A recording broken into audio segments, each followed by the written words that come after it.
और अब सीधे बात करेंगे महाराष्ट्र की, जहां पर महाराष्ट्री मराठी टेस्ट में जो ड्राइवर फेल हो गए जिन्हें सरकार ने कहा था, अब सवाल यह है कि मराठी ना बोलने पर जो ड्राइवर फेल हुए हैं, क्या उनकी नौकरी पर संकट आ गया है? क्योंकि राज्य के परिवहन विभाग ने ऑटो और टैक्सी ड्राइवरों को मराठी सीखने की समय सीमा को बढ़ाया हुआ था, वो भी सीमा अब खत्म हो गई है। मराठी भाषा नहीं बोल पाने वाले ऑटो और टैक्सी चालकों के खिलाफ ये कार्रवाई की गई है। फिलहाल मराठी नहीं बोल पाने वाले ऑटो और टैक्सी चालकों का ड्राइविंग लाइसेंस नहीं रद्द किया जाएगा, बल्कि मराठी सीखने के लिए उन्हें 30 दिनों का समय अल्टीमेटम भी दिया गया है। 30 दिन के नोटिस पीरियड के बाद भी अगर ऑटो और टैक्सी चालक मराठी नहीं सीख पाते तो उनका लाइसेंस 3 महीने के लिए सस्पेंड कर दिया जाएगा। तो आपको यह जानकर हैरानी होगी कि मुंबई और महाराष्ट्र में टैक्सी और ऑटो ड्राइवर्स की जो संख्या है उसमें एक बहुत बड़ा चंक उत्तर प्रदेश और बिहार का आता है, जिसमें जौनपुर सबसे ऊपर है।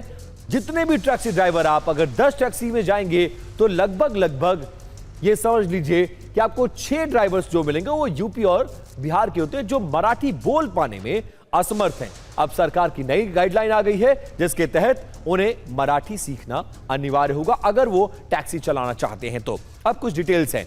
ड्राइवर के साथ मराठी की टेस्ट ड्राइव चल रही है। मराठी भाषा की यह परीक्षा है। अब देखिए, 1,65,000 चालकों की परीक्षा ली गई, जिसमें 1,40,000 चालकों ने परीक्षा पास कर ली, जिसमें 7,750 चालक परीक्षा में फेल हो गए, जबकि 17,427 चालकों का प्रशिक्षण अभी जारी है। 10 से 15 दिन में इनकी ट्रेनिंग पूरी हो जाएगी, उसके बाद इनका टेस्ट लिया जाएगा। हमारा आरटीओ के लोग आपके साथ संवाद करेंगे। आपको वो जो जितनी मराठी है उतनी मराठी प्रवासियों के साथ संवाद करने लायक आती है क्या, ये देखेंगे। अगर आती रहेगी तो बहुत ही अच्छा है, और नहीं आती रहेगी तो कानूनी कार्रवाई हमको करनी पड़ेगी। अब महाराष्ट्र में सरकार टैक्सी ड्राइवरों का मराठी वाला टेस्ट ड्राइव क्यों ले रही है, यह भी जानिए आप जरा। कुछ डिटेल्स एंड ग्राफिक्स आपके सामने। महाराष्ट्र सरकार का नया नियम क्या है वो आपको जानना जरूरी है। महाराष्ट्र सरकार का नियम यह है कि ड्राइविंग लाइसेंस के लिए, यानी टैक्सी और ऑटो चलाने के लिए आपको मराठी आना अनिवार्य है, उसका ज्ञान जरूरी है। मराठी नहीं आती तो 1 महीने का आपको नोटिस दिया जाएगा। नोटिस के बाद लाइसेंस को 3 महीने के लिए सस्पेंड किया जाएगा, और वो 3 महीने के अंदर आपको मराठी सीखना होगा। सस्पेंशन के बाद ड्राइविंग लाइसेंस को रद्द कर दिया जाएगा अगर आप इन 3 महीनों में भी मराठी नहीं सीख पाते हैं तो।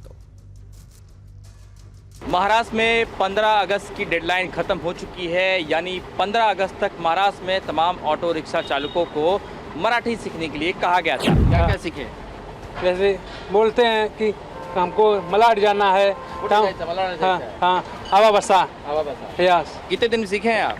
अब भैया 1 हफ्ते लगा हमको अभी, और सीख रहे हैं। और नहीं अभी सीखा, नहीं अभी सीख रहा हूँ। अच्छा, अभी नाम लिखवाया। हो जाएगा, सीख लोगे?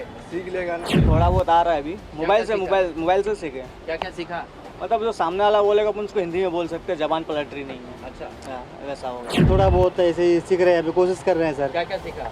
यही जो पैसेंजर बात करते हैं, जैसा कि कहाँ जाना, कहाँ छोड़ना है, क्या छोड़ना है, वही सरकार को मैं यही मांग करता हूँ कि 1-1.5 साल और देना चाहिए। बिल्कुल टाइम मिलना चाहिए थोड़ा आपको लगता है? थोड़ा बहुत तो टाइम मिलना चाहिए। टाइम नहीं मिलेगा कैसे सीखेगा? अगर मराठी में बोलेगा अंधेरी जाना है, अंधेरी में को जाना है, जायची अंधेरी जायची में को, मला सांगू बसा तुम्ही, मैं छोड़ दो।